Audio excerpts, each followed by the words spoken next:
Everyone, my name is Andy Kreutzer. I'm a doctoral student at Texas Christian University, and I will be presenting my poster titled Caffeine Supplementation Strategies Among Endurance Athletes. Most laboratory research investigating the ergogenic effects of caffeine on endurance performance uses similar supplementation strategies. 3 to 6 milligrams of caffeine per kilogram of body weight, approximately 60 minutes before an exercise bout. While caffeine is commonly used by endurance athletes, we don't know if these athletes follow the timing and dosing schemes that have produced performance benefits in the lab. To answer this question, we used the Qualtrics survey and asked about caffeine supplementation patterns in endurance athletes. 247 athletes completed the survey. Our sample consisted of 129 women and 118 men with an average age of 40 years.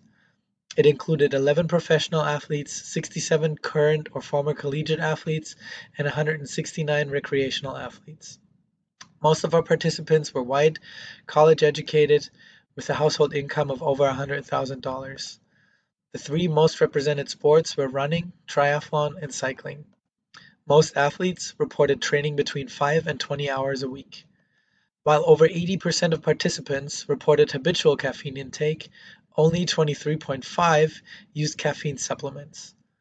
Caffeine supplementation was significantly more prevalent among males compared with females. Professional and recreational athletes had significantly greater caffeine supplementation rates compared with current and former collegiate athletes.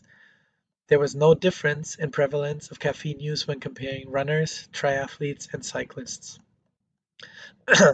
While not statistically significant, a greater percentage of caffeine users placed among the top 3 in their age group in the past year compared with those not using caffeine. Many athletes reported no effects to minor effects of caffeine during various types of training and racing, but more athletes reported moderate to major effects during more intense and longer training and races. When supplementing before training sessions, the majority of participants reported taking caffeine less than 60 minutes before exercise. When supplementing before races, there were no clear preferred timing patterns. Those that reported exact amounts of caffeine supplementation used on average 1.8 milligrams per kilogram of caffeine before training and 2.4 milligrams per kilogram before races, both lower than the typical minimum dose used in laboratory research.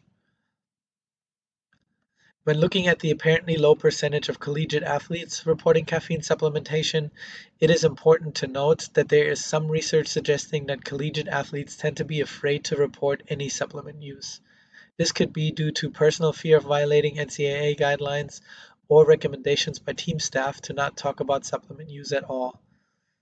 In terms of caffeine supplementation strategy, it appears from our data that many endurance athletes do not take enough caffeine and take it too close to exercise. This could lead to diminished benefits compared to laboratory research. It could also explain why many reported only small effects of caffeine during shorter, less intense exercise, while more participants reported greater effects during longer and more intense bouts. Better education of athletes and coaches is needed to ensure athletes follow these established caffeine supplementation strategies. Additionally, more research into alternative patterns is warranted to investigate whether these approaches might provide similar performance benefits. Thank you.